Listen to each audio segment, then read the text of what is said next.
Well, good afternoon. I'm here today virtually with Minister Copping and Dr. Deena Hinshaw to provide an update on COVID-19 and to announce a further expansion of booster doses, availability of rapid test kits, and some targeted health measures to help protect Albertans and our healthcare system from the highly transmissible Omicron variant. Since I stood in front of you about a week ago, the situation in our province has continued to evolve, underscoring the importance of continued efforts by Albertans to protect themselves and the health system from the Omicron variant that is moving rapidly all around the world. Our active cases have gone from about 4,000 on December 14th to 6,000 yesterday. Our positivity rate, which has been at or below 3% for most of the month, has begun to climb in recent days and is now at 11%. We've also seen a rise in the number of confirmed Omicron cases in the province, and the proportion of total cases identified as the new variant is growing quickly. Between the 3rd and 9th of December, it represented just 1% of all cases. Between the 10th and 16th of December, about 22% of all new cases in Alberta were Omicron. And between December 16th and 18th, Omicron represented roughly 52% of all cases.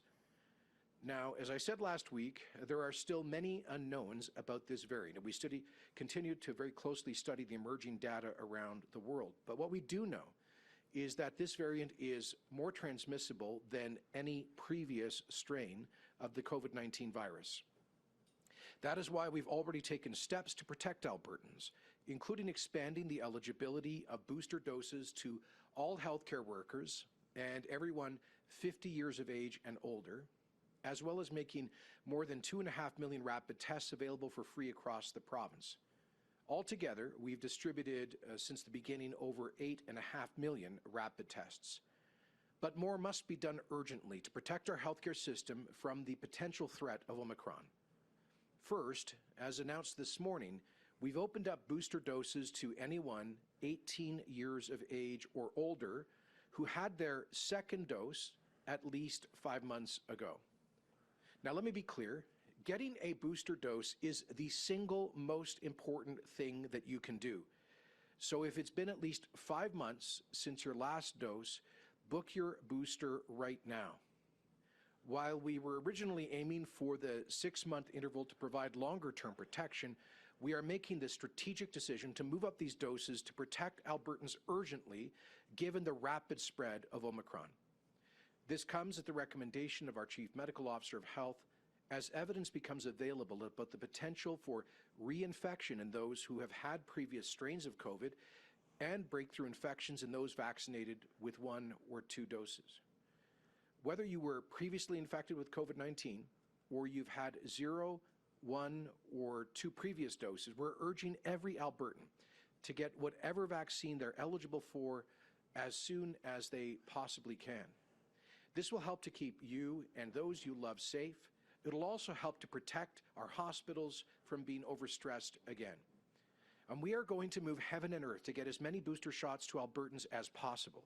We'll be expanding the number of sites available to administer vaccines across the province and working with both local community groups and large employers to make boosters as convenient as possible. So let me be absolutely clear. There's a lot we still do not know about Omicron. We know it spreads quickly, but we do know that booster shots are a very effective way of protecting people from infection and, we believe, from severe outcomes. So to date, we have only 16% of Albertans who had received 2 doses who have gone on to receive their 3rd shot, their booster dose. With the opening up of eligibility today, all but 11% of those who've received second doses are eligible to have had a second dose 5 months or more before now. So please come forward. It just take a bit of time, book it, go to the AHS booking tool or visit a local pharmacy that is administering vaccines. Getting that 3rd shot is the most effective thing that you can do to protect yourself and in turn your loved ones and our hospitals. Now, in addition to booster dose appointments, we're also doing everything we can to get more free rapid tests into the hands of Albertans as an additional tool for protection. There's been a tremendous response since we made testing kits available at pharmacies and Alberta Health Services sites across the province last Friday. We know that there is more demand than supply at this moment, but I can assure Albertans that we're doing everything we can to get more kits into people's hands as quickly as possible. First, we continue to push the federal government to send us more test kits and to accelerate approval of more rapid test options, particularly easy-to-use options, in order to increase the overall availability and supply here in Canada. But we're not only relying on Ottawa to get us the rapid tests that we believe Albertans want and need. We're moving ahead immediately with the private procurement as a province of 10 million rapid tests, which we hope to make available to Albertans in early January. In addition to expanding eligibility for booster doses and procuring millions of rapid tests for Albertans, Minister Copping will speak to some additional targeted public health measures that we are taking to help slow the rapid spread of Omicron. These are largely focused at avoiding super spreader events by reducing contacts in large settings like major events, large capacity venues, and certain discretionary activities where there is a high risk of transmission. While these changes look at reducing contacts in large settings, it's important to remember that small everyday actions can have an important impact as well. And that is why we are appealing to Albertans to reduce their number of daily in-person contacts by half over the coming weeks. These new measures in large public settings will help, but we also need Albertans to make personal choices in their daily lives that will slow transmission. These measures are in addition to the public health measures already in place, including the restriction exemption program, capacity limits for retail businesses and places of worship, weddings and funerals, and indoor social events, as well as the requirement to work from home and many more provisions. We encourage Albertans to go to the Alberta Health website to update yourself on the various public health measures that are already in place. I know this is challenging news to hear just before Christmas and as we head into the new year, but it is necessary given what we know and what we are still learning about the Omicron variant. We need to take what we've learned from previous waves of the pandemic and apply it to our current situation. This will help limit the impact on the health and well-being of Albertans and our healthcare system. So please do the right things. Get a booster shot, use rapid testing where appropriate, follow the public health measures and guidelines that have been implemented, and try to reduce your social contacts this holiday season. I'll now turn the podium over to Minister Copping for further details. Thank you, Premier, and good afternoon, everyone. Our number one goal throughout the pandemic has been, and continues to be, limiting the number of Albertans who become severely ill from COVID-19. That's why we're expanding boosters, making rapid tests available, and continuing to take a balanced approach to public health measures. We know that Albertans need healthcare for more than just COVID, and that's why we're taking the steps necessary to ensure our healthcare system will remain available to everyone who needs it. We know that with the emergence of Omicron in the province, there's the potential for our healthcare system to once again be severely stressed. That's why, as announced last week, my ministry is working with AHS on plans to restore ICU surge capacity if needed. We currently have 228 ICU beds, which is already above the normal capacity of 173. And we're working with AHS to be able to quickly ramp back up to 380 ICU beds should they be needed. But let me be clear, I hope they won't be needed. We are taking action to avoid it, and we're asking Albertans to help avoid it. But we need to be prepared. We're also working hard to minimize disruption of surgery and other services. But ultimately, our ability to keep these services available depends on all of us following the public health measures that are in place. While we're still learning about Omicron and its severity, we want to be sure that we have all the bases covered. What we do know is that evidence is showing that a third dose of COVID-19 vaccine provides better protection against the variant than 2 doses. That's why, as the Premier said, we've expanded availability of booster doses to all Albertans age 18 and older, starting 5 months from your second dose. We're shortening the interval for a simple reason: to give more Albertans a third dose sooner.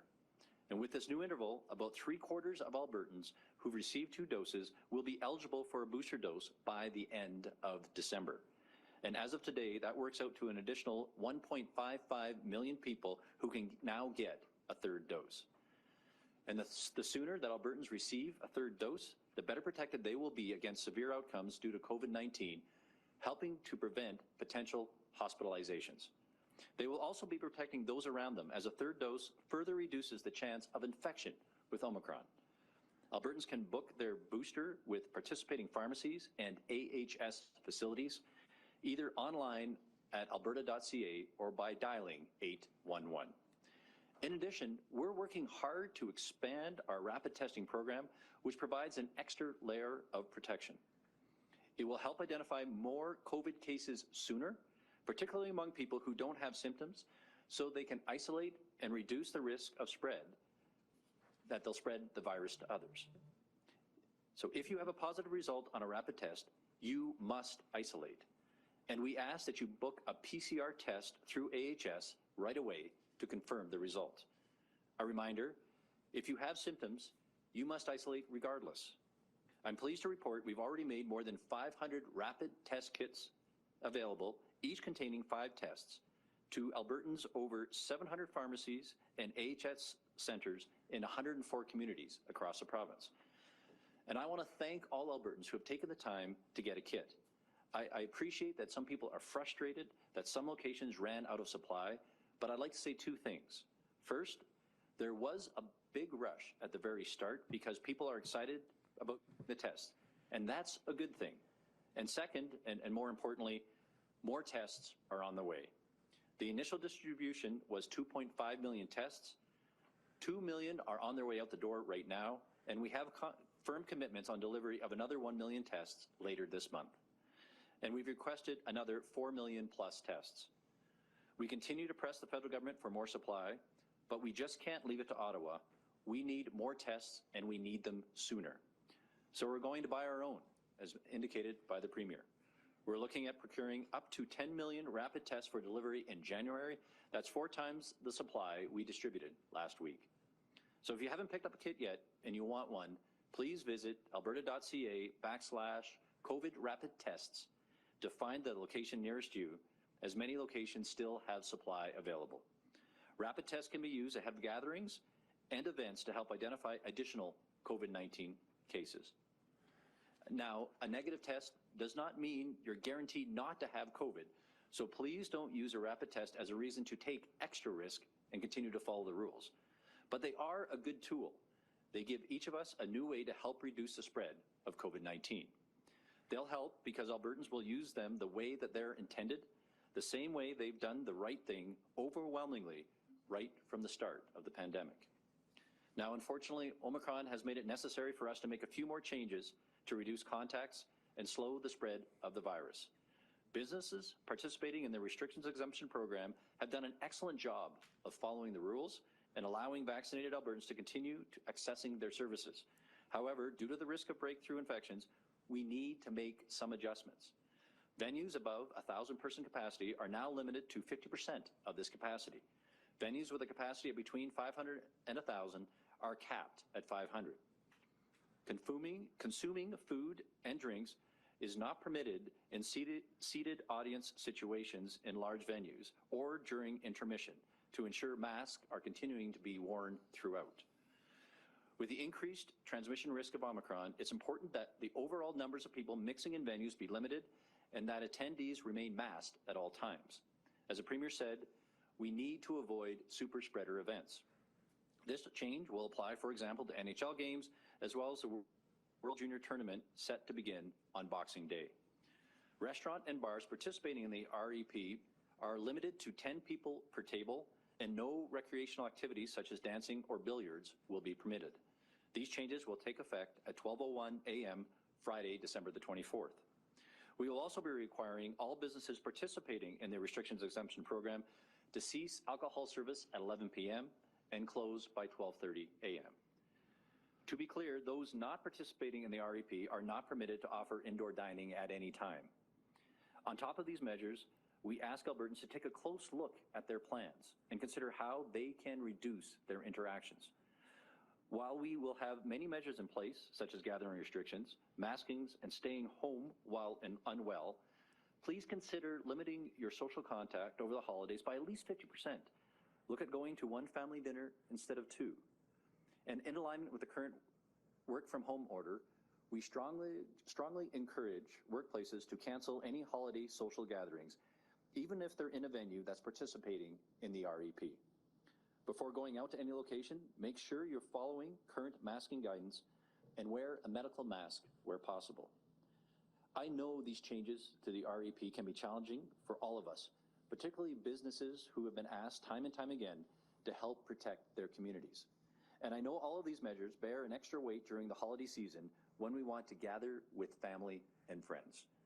I encourage all Albertans to keep their contact with others limited this holiday season. I know it can be difficult to adapt your plans, but I thank you for being flexible. And I'd like to thank Albertans who have continued to adapt and adhere to the public health measures. You're helping to protect not only yourselves, but your family and loved ones, and as well, helping to protect our healthcare system. I encourage you to continue to do your part to keep yourself and everyone you love safe this holiday season. Thank you, and Dr. Hinshaw will now provide today's COVID-19 update. Minister, and good afternoon, everyone. Over the last 24 hours, we identified 786 new cases of COVID-19 and completed about 7,300 tests. As the Premier mentioned, our positivity rate is rising fast. Our Omicron cases also continue to rise, with a total of 1,609 cases now identified in Alberta since our first case. Omicron is highly transmissible, with data here and around the world showing that case counts of this variant are doubling every 2 to 3 days. Omicron is now our dominant strain, and there is increasing community transmission in the province. This means if someone tests positive for COVID-19, they should assume they have the Omicron variant. Given the rapidly increasing volumes of Omicron cases, we have redirected all our contact tracing capacity to high-risk settings at this point. As of last weekend, all new cases not linked to settings like continuing care, acute care, and other congregate sites have been asked to notify their own contacts. This is something that all provinces with rapidly increasing Omicron cases have moved to in order to focus resources on places that have the highest risk of severe outcomes from transmission. There are currently 329 people being treated for COVID-19 in hospital, including 69 in the ICU. Sadly, 2 new deaths have been reported to Alberta Health over the last 24 hours. While losing a loved one is never easy, it can be especially difficult to lose someone during the holiday season. My thoughts are with all who have lost someone, whether to COVID or any other cause. Last week, I talked about what we knew about the Omicron variant and why it was important for us to take it seriously. I want to reiterate that message today. In every jurisdiction around the world that has been able to measure the spread of Omicron, it has spread faster and farther than any variant we have ever seen. We're starting to see that same pattern begin in Alberta. I know that facing a new variant right as the holidays begin, after 2 years of constant change, uncertainty, and sacrifice, is almost unbearable. To think about having to change holiday plans last minute, especially after having no gatherings last year, is unfair. And if we could negotiate with this virus, this would be the time to say an absolute no. Unfortunately, there is no negotiating with a virus. All we can do is learn as fast as possible and make adjustments to respond to what we learn. Let me reiterate what we know about Omicron right now. First of all, it is more infectious than any other variant to date. It's breaking through immune protection both from previous disease and from those who have 2 doses of vaccine. We know that 2 doses of vaccine still provide good protection from severe outcomes, but 3 doses are even better and also boost protection against infection. This is why it is so critical that everyone get all doses of vaccine they are eligible for as soon as possible. The decision to shorten the interval between second doses and the booster to just 5 months is the best one for the situation we find ourselves in right now. While there's likely a small trade-off in terms of long-term protection by providing booster doses before the 6-month interval, there is greater benefit to the individual and collective good by administering them now while we see the Omicron variant begin to rise. The second thing that seems so clear from the current evidence is that part of the reason that Omicron is more transmissible is because long-range transmission is happening more often through aerosol dispersion. This was happening before with previous variants in specific settings, crowded, poorly ventilated indoor spaces, especially with activities like exercise, loud talking, or singing that generate more infectious particles.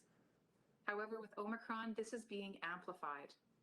Using high-quality masks that fit well is critically important.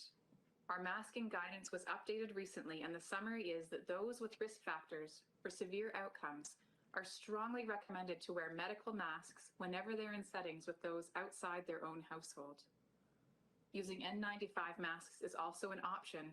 However, it is important to remember that a well-fitting medical mask provides significant benefit, and any single layer of protection that we put in place is not enough by itself. Cloth masks still also provide some benefit as long as they are well-fitting and have multiple layers, with at least one of those layers providing good filtration. Whatever type of mask you choose to wear, make sure it fits very well and use all other layers of protection possible, including staying distanced, avoiding crowded places, maximizing ventilation, and reducing the amount of time you spend in any setting outside your home. The third thing that we know is that it is too soon to have conclusive evidence of severity of the Omicron variant. In places that have had Omicron circulating for longer than we have, some have reported a decreased severity risk and others have not. In all places where Omicron is circulating, hospitalizations and ICU numbers rose several weeks after cases began to rise. It is not clear at a population level what any possible changes in severity will mean for the health system, as it's likely that those other places have not yet seen the peak of health system capacity impact. In Alberta, it has only been just 3 weeks since cases of the Omicron variant were first identified, and it is far too soon to be able to assess severity. We will learn more as time goes on, but now is the time to be cautious. As I said earlier, any positive case should be assumed to be Omicron, and cases will not receive a second notification to let them know of an Omicron result. Anyone who is feeling sick must stay home and away from others. This is a legal requirement and more important now than ever. In general, reducing contact with others is one of the most important actions we can take in addition to vaccination to help protect the health of others in our community. Throughout the pandemic, we have seen the difference we can make in fighting the virus when we each choose to reduce the number of people we come in contact with. It's critical that all of us reduce our contacts by at least half in our day-to-day routines right now while we deal with the Omicron challenge. We've posted an article on alberta.ca with tips on celebrating the holiday season safely. The recommendations include keeping in-person attendance as low as possible and talking to all guests beforehand about the options for a gathering to ensure everyone is comfortable. Whether you're a host or a guest, I encourage having these conversations sooner rather than later to help make planning easier. I want to be clear that I believe this situation is so serious that my family has canceled our holiday plans. In the next few weeks, we will see transmission rise to heights we have never seen before. We don't know what that will do to our healthcare system. If you are debating what to do with a gathering, I advise taking the most cautious approach possible. Move to having an outdoor bonfire instead of gathering indoors, have virtual gatherings instead of in-person ones, plan for Christmas in July, and celebrate right now with just your household. I know that this is the last thing any of us want to hear right now, and I know there are serious mental health implications of isolation. For those who are struggling right now, please reach out for help. You are not alone.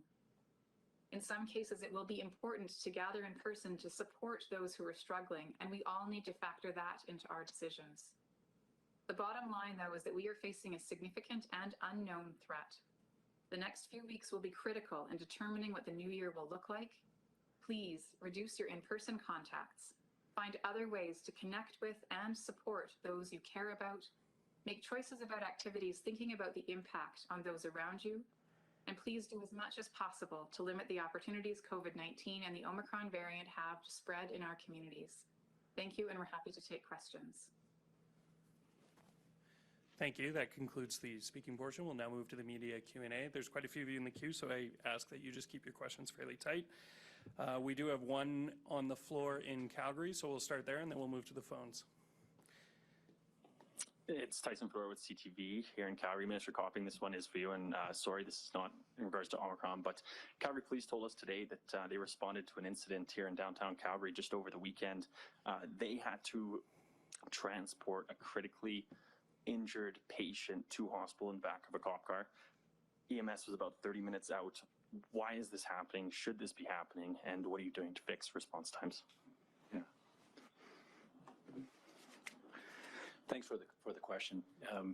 As chatted earlier, the EMS, we understand that the caseload has actually increased by 30% since August. We have done a number of things to date to actually try to manage that. So additional $8 million to be able to stabilize the workforce. We've hired over 200 people over the last couple of years. We're engaging in terms of reviewing how do we do scheduling and better practices of scheduling to be able to increase the availability. In addition, looking forward, we're looking at a overall strategic plan to how to manage this, whether we have new resources and then a process review in terms of are there things that we can actually change in terms of how we manage EMS coming into in the hospitals, a handoff so we can have them. So I fully appreciate and that the system is challenged right now. We know that it's challenged. We are working on it to be able to address those challenges. Should Calgary Police be doing this type of work? And they're of course not trained to do so. And some have said that you need to make a change with EMS leadership in this province. Is that something you can consider? So we're focusing on fixing the problem right now. I thank the CPS officers who actually who did that at that point in time. We understand there is an issue and we are going to fix it. Thank you. With that, we'll move to the phones. Operator, can you please put through the first caller? Kelly Kreiderman, Globe and Mail. Hi there. Thank you for taking my question. I'm wondering, moving to asking Albertans to limit their interactions by 50%, is that too nebulous to actually get anybody to take any action? Do you need something firm in terms of health restrictions? Well, excuse me, I'm sorry, Kelly. I'll start with that, and then if Jason or Dr. Hinshaw would like to add, they're more than welcome to. So, as you know, we already have very robust public health measures in place that have been in place since early September. And on top of that, we do have nearly 90% of the adult population with at least a first dose of vaccination coverage, 85% with a second dose, and a growing number with booster shots. That does add important protection. We are adding additional public health measures today, particularly focused on larger gatherings. And I just think it's helpful to be straight up with Albertans about what they need to do in their own lives to help us to mitigate the spread of Omicron. I mean, this thing moves so quickly, as we've seen around the world, that it is clearly well established already in Alberta, and that's a very real challenge that we are facing. But we're asking people to take a look at their own patterns of social activity and work activity where they can to reduce interaction with others. So I think it's helpful just to give people those parameters. I'll tell you what that means practically. In my position, we're moving all of our, for example, cabinet meetings to online instead of in person. I know of Christmas parties that I was invited to that have been canceled. I saw the other day at Rogers Place, I wasn't there, but I saw the Oilers game on TV a few days ago, and apparently a third of the ticket holders did not come to the game. So these are people already changing their patterns of behavior intuitively. We're giving folks some clear parameters here about what they need to do to help us to mitigate the spread, and I trust Albertans will, in the vast majority of cases, make good choices. Do you have a follow-up, Kelly? Do you think it's going to be enough do you think you're going to be having to have a news conference a week from now between Christmas and New Year's where the health restrictions and the bar will move once again? Well, we are doing what we think is necessary based on the information that we have right now, but we are always ready to take more action should it be necessary to protect the healthcare system. I think in the next 1 to 2 weeks, we are going to start to see, I think, important data emerging from jurisdictions like South Africa, Denmark, the United Kingdom, and some others, which are ahead of us on the Omicron curve, and we'll be able to draw clearer inferences about what this variant represents in terms of severe outcomes and hospitalizations. Right now, we continue to be in a position of uncertainty. That's why we are proceeding with caution, and we ask all Albertans to do the same. Thank you, Premier. Operator, can you please put through the next caller? Bill Kaufman, Post Media. Yes, Mr. Premier, I know that you relaxed some of the measures regarding social gatherings recently.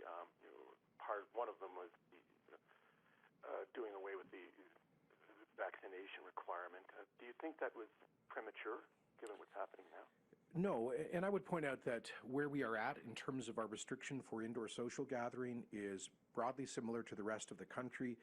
In fact, most other provinces have increased stringency, increased restrictions on indoor social activity to match where Alberta already was as of last week. So in BC, it's 10 people. In the Saskatchewan has no restrictions. In Manitoba, it's one household plus 10 people, so that could be, I suppose upwards of 20. Ontario, it's 10 people, same as in Quebec, Nova Scotia, New Brunswick, and PEI. Newfoundland, it's 25 people, so we allow for 10 adults. With respect to the unvaccinated, we were in I think a really difficult situation where we were saying even if you were unvaccinated because you had a totally legitimate medical reason and a doctor-approved medical exemption from vaccination, under the previous rule, you were not allowed to see anybody indoors. You weren't allowed to have a single person over to your house over Christmas or to visit. Imagine a isolated grandparent, a widow or widower who I know the case of somebody who recovering from cancer, advised not to take the vaccine, has a medical exemption, and that widow in her 80s would have been unable to see a single person over the holidays. I think that was frankly unreasonable. And so that one change, I think, reflects the practice. There's only one province now that has a bar on indoor socializing for people who are unvaccinated. And quite frankly, Bill, I think that the folks who are unvaccinated by choice as opposed to medical reasons were, by definition, the least likely to observe public health measures in any event. So I think what we did there is more realistic, and where we're at now broadly reflects the policy setting across the country. Do you have a follow-up, Bill? Yes, I do. We're seeing other provinces just today announcing, much tighter restrictions on businesses, and obviously we're not really doing that here. Do you think these other provinces are practicing overkill? Each province is going to make its own decisions based on the situation that they are facing. I would note that the 7-day average of cases per capita is 3 times higher in Quebec than it is here. Now, having said that, I fully expect that we are going to see rapid growth of Omicron. As you know, we've gone from a positivity rate in the range of 4% to 11% today. We should all be very concerned about that. That's why we are announcing these measures. But most importantly, let's keep our eye on the target here. The single most important thing, it's not shutting down society. The single most important thing is getting vaccinated, especially for people who have 2 shots, coming forward and getting that booster shot. So if today's announcement is a bit of a wake-up call for folks about the potential threat of Omicron to human life and to our healthcare system, then the best way they can respond to that wake-up call is by stepping forward to getting that 3rd shot. I know for many people it's kind of probably a nuisance and an annoyance, and people are saying, when will this ever end, and how many shots will there be? Here's what we know.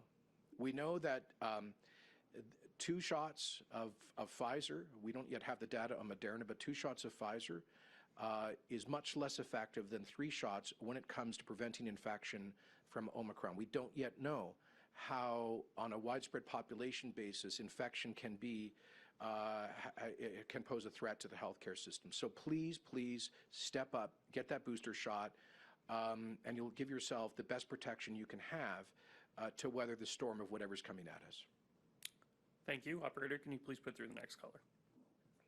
Adam McVicker, Global News. Hi there. Thanks for taking my question. I'm wondering if there was any options that could have taken place earlier, as I'm sure many Albertans are, really feeling, hearing about new measures coming down. Many businesses feeling in some sort of way about new measures coming down. Just wondering if there was any options for restrictions or any of these measures sooner in the month as Omicron started to rise here. Well, we are starting to see significant spread of Omicron. We're responding to that with these measures.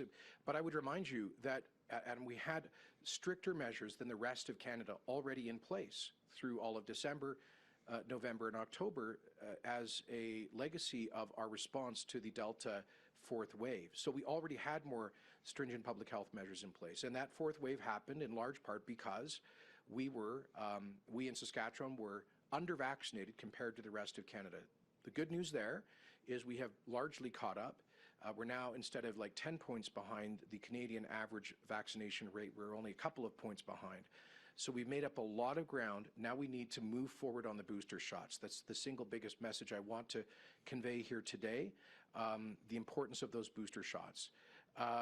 So every province right now obviously has been adjusting their public health measures, many of them to come in line with where Alberta has been for the past couple of months. Do you have a follow-up, Adam? And so British Columbia announced some measures earlier today as well, and they set a date of January, I believe, 18th for the end. So is there a metric perhaps to provide certainty for some of these businesses that you guys are keeping an eye on in terms of these new health measures to try to limit the spread? We don't have a specific metric. We're still early in the Omicron wave around the world. I am hopeful that over the next couple of weeks, we will start to get some more definitive data from jurisdictions that were hit early by Omicron. Like I mentioned, for example, South Africa, Denmark, the United Kingdom, and a couple of other European countries.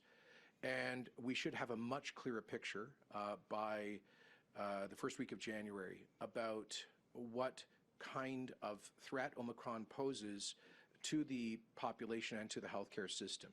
And that will be able to inform our decisions throughout the winter. But where we stand right now, we think these measures are necessary right now. We'll continue to monitor the situation very closely, of course. Thank you. Operator, can you put through the next caller? Tyler Dawson, National Post. Hi, thanks for taking my question. Just wanted to ask, this might be a foolish question because it'll maybe be answered once the sort of regulations come out, but I didn't hear any mention today of things like gyms or swimming pools or funerals or weddings, that sort of thing. Where do those activities and gatherings fall in these new restrictions coming in on Christmas Eve? Sure. So the current restrictions would apply in the future unless we have enumerated a specific change in the news release. There will be a more detailed order coming forward from the Chief Medical Officer detailing the specifics around the measures that have been summarized by Minister Copping. So with respect to weddings and funerals, for example, the current attendance limit is, I believe it's 50 for those events. The same rules would apply to swimming and other gyms and other physical exercises. Those venues have to participate in the restriction exemption program. And I don't know if Minister Copping or perhaps Dr. Hinshaw would like to add any additional detail.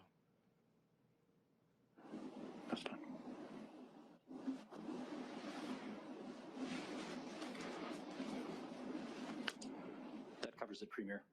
We already have measures in place for funerals and weddings. That's been since the fourth wave, and the restriction exemption program applies to a number of locations, and that's been further measures have been added on by certain other jurisdictions within the province, like the cities. So those measures will continue to be in place. as Premier already mentioned, we made some very minor changes, but the legacy from the fourth wave, all of the restrictions we had in place, large with some minor changes, have continued straight through till now, and these measures we're announcing today are adding to them. I suppose one small difference for weddings would be that effective December 24, if they are holding the reception at a licensed venue that's participating in the REP, we're asking now that we're requiring that the bar be closed at 11 p.m. So that is to limit late night socializing, which often leads to occasions where there's greater chances for viral transmission. I would note, as Dr. Hinshaw has informed me, that when we last had reduced the time for cutting off alcohol service at licensed facilities, that EMS reported a significant reduction in late night emergency calls. So this may also help indirectly to abate some of the pressure that we've seen following the 30% increase in EMS calls that we've been experiencing since August. Do you have a follow-up, Tyler? Yeah, kind of unrelated actually, and probably for Dr. Hinshaw. You mentioned masks and people wearing, better masks. There's still a good number of people out there who are wearing those sort of weird plastic chin things that aren't really masks, and lots of people wearing bandanas and stuff like that. I mean, is there any thought to putting in actual rules around what sort of masks people are wearing? And if not, what do you say to these people? So we do have requirements in high-risk settings, such as continuing care and acute care. People must wear a medical mask at a minimum to be able to enter into those settings. And so again, there are some specific settings where we do have strict requirements. What I would say to those who are wearing, for example, a bandana or a single layer cloth mask, that those are not effective. In order to be effective, a cloth mask must have at least 3 layers, with 1 layer as a good filtration mechanism. And any type of mask that's worn must have a good fit around the face. So whether somebody has a cloth mask, a medical mask, or an N95, if it's worn slightly below the nose, it won't be effective. So again, I think it's really important that people know that the mask mandate is critical right now, that masks, the higher the quality, the better, and that they must cover the nose and mouth with a good fit for it to be effective. Thank you. Operator, can you please put through the next caller? Wallace Snowden, CBC. Hi there. Thanks for taking my question. New modeling from the BC Modeling Group suggests that daily case counts in Alberta could surpass the 6,000 mark by the end of the year. The projections also indicate that the first week of the year, hospital demands could be 4 times larger than we experienced at the peak of the Delta wave. And experts behind this report say even firm public health restrictions may not be enough to avoid this spike. How would you respond? Dr. Hinshaw, please go first. I would say that models give us a sense of the possible future, and I would say that we should be very concerned about the future with Omicron, because what modeling across the country is telling us is that unless the severity with Omicron is drastically reduced, the impact on our acute care system could be significant. So it is absolutely critical that people take this seriously, and that all of us do everything in our power to minimize the number of people we're in contact with, because while we don't know what the severity impact will be, the number of people who are getting infected right now is larger than anything we've ever seen. And this is the time to take very seriously the need to cut down our number of in-person contacts. And I would just add that that's why we're emphasizing the importance of people coming forward to get vaccinated, to get booster shots if they're eligible.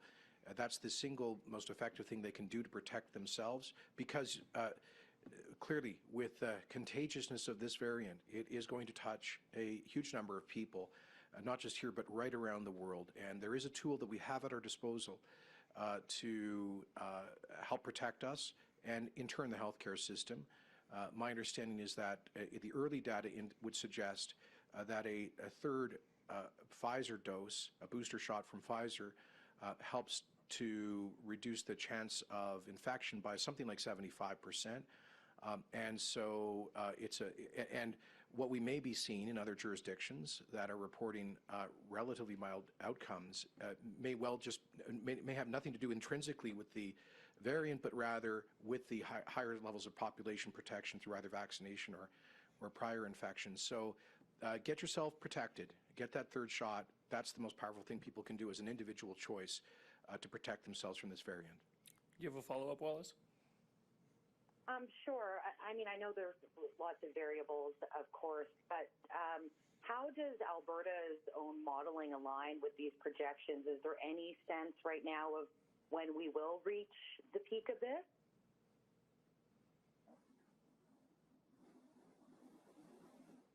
I'm sorry, Dr. Hinshaw?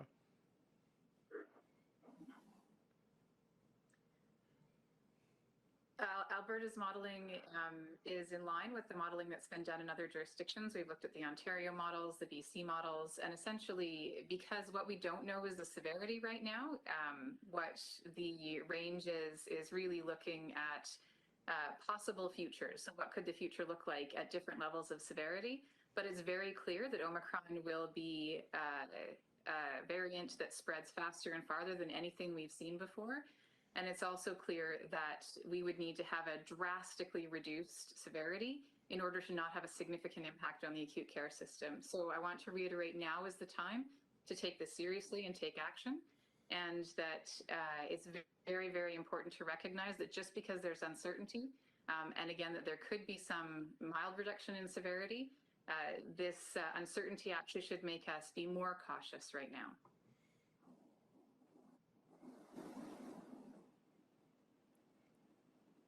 Thank you. Operator, can you please put through the next caller? Carrie Tate, Globe and Mail.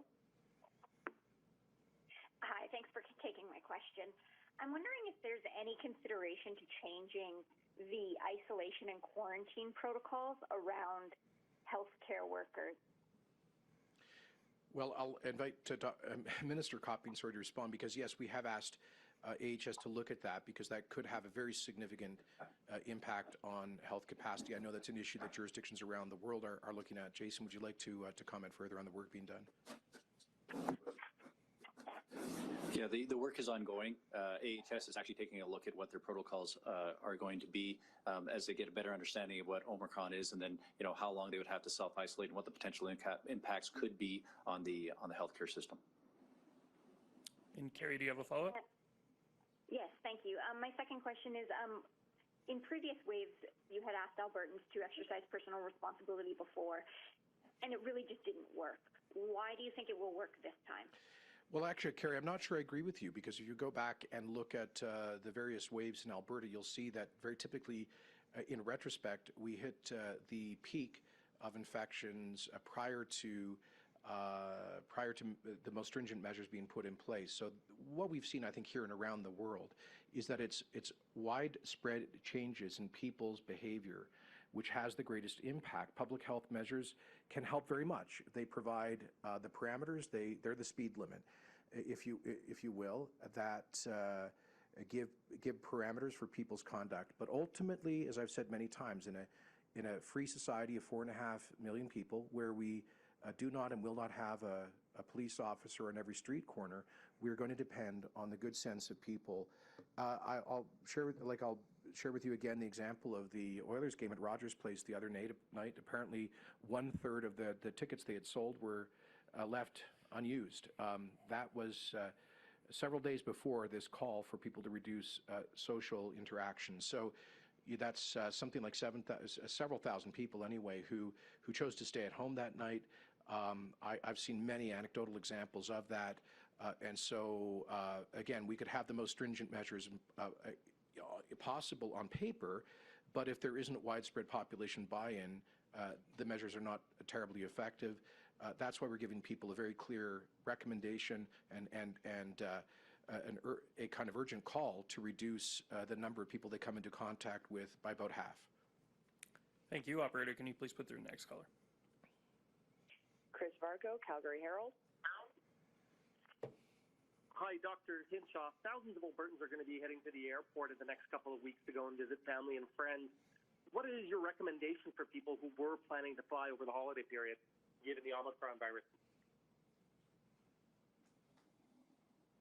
My recommendation to Albertans, whether they're planning to travel in province or out of province, is to minimize the number of close contacts you have. So I recognize this puts people in an agonizing situation. Christmas is less than a week away.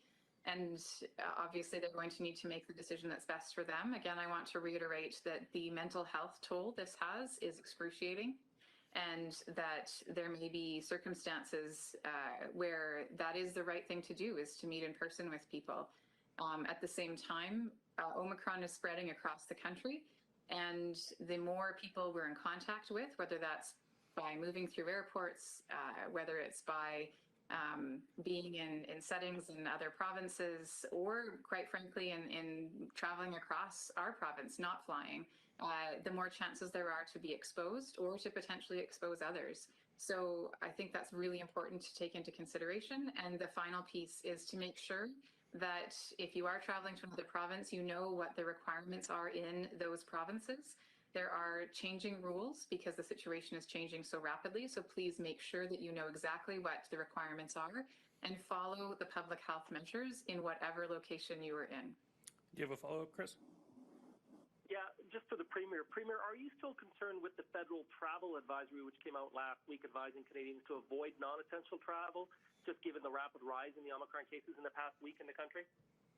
Well, I'm definitely concerned about the rapid rise of Omicron. The concern I raised was the notion was to respond to the notion that we could somehow prevent a widespread community transmission by limiting travel from abroad. I don't think that's realistic. As we know, this variant is here. It's spreading rapidly through community transmission, and so there's no keeping it out of the country any longer.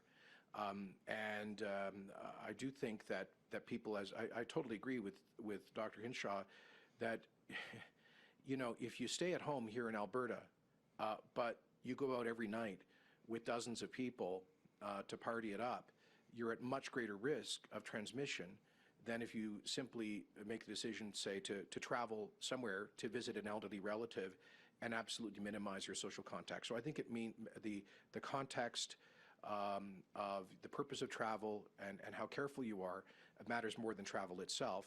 Travel itself has proven to be generally quite safe in the COVID era with all of the protocols in place. Now the requirement that people be fully vaccinated, negative tests upon departure and upon return, masking, high quality air filtration, et cetera. So I don't think the issue is the travel per se as much as it is what you end up doing, and you could be a far greater contributor to transmission staying in your own neighborhood, depending on what you do, than if you go and visit a relative somewhere outside the province. Thank you, Premier. We have time for 3 more. Operator, can you please put through our next caller? James Keller, Globe and Mail. Hi there. A question for the Premier and for Dr. Hinshaw.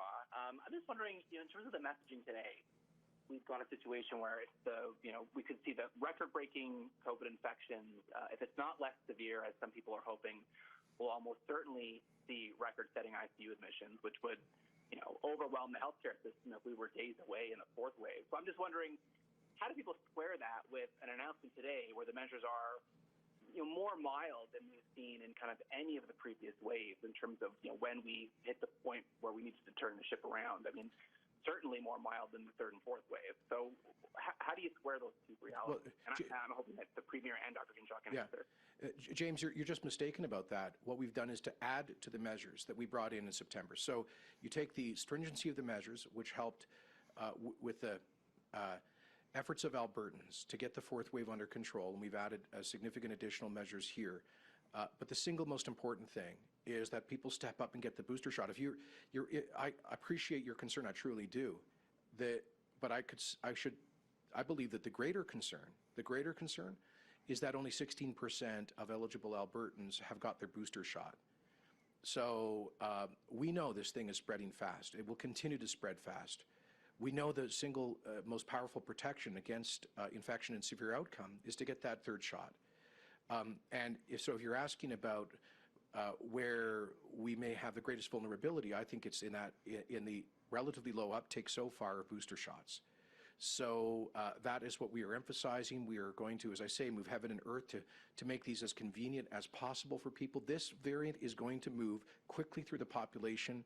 There's one simple thing that people can do to protect themselves and the healthcare system, and that is to step forward to get that third shot. That is my urgent plea here today.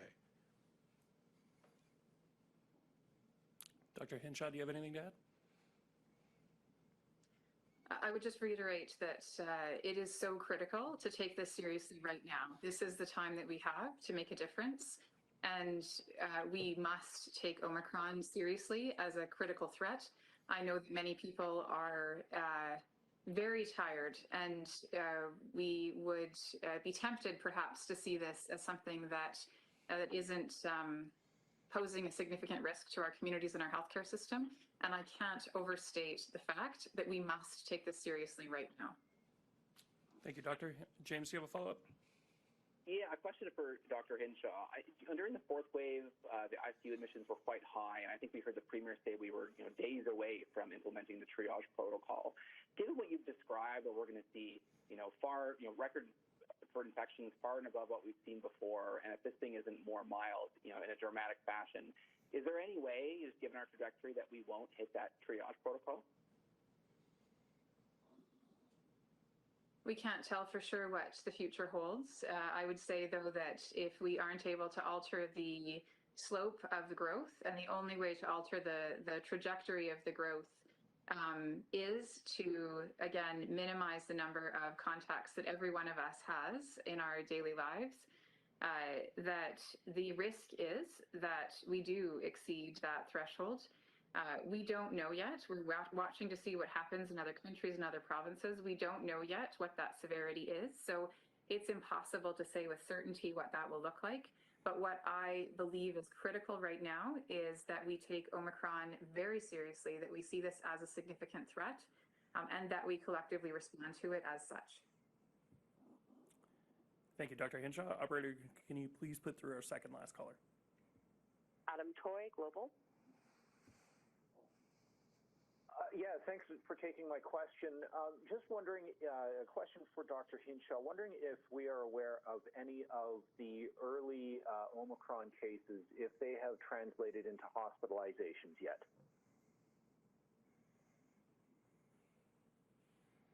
I don't have specific data on the number of cases that have ended up needing hospital care. What I would reiterate, though, is that it is very early to be able to determine the severity. We know that typically rises in cases take a couple of weeks before we see a rise in hospitalizations. And even though the Omicron variant is spreading so rapidly, the rapid rise in cases, again, we wouldn't expect to see the impact on acute care immediately. That would take several weeks. The other thing that we know from watching our Delta wave is that when we saw a steep rise in cases, it actually took about a month before we saw a significant and steep rise in ICU admissions, partly because the initial rise in cases was predominantly in those who were younger, who by their age had a lower risk of severe outcomes. So it could take several weeks before we see any impact or significant impact in acute care, and we should not mistake that for reassurance that Omicron is definitely mild. Again, we must take action now, and it's really important that we take this seriously. And do you have a follow-up? Yes, given the extremely rapid spread of the Omicron variant, are you considering requiring close contacts with COVID-positive patients to isolate?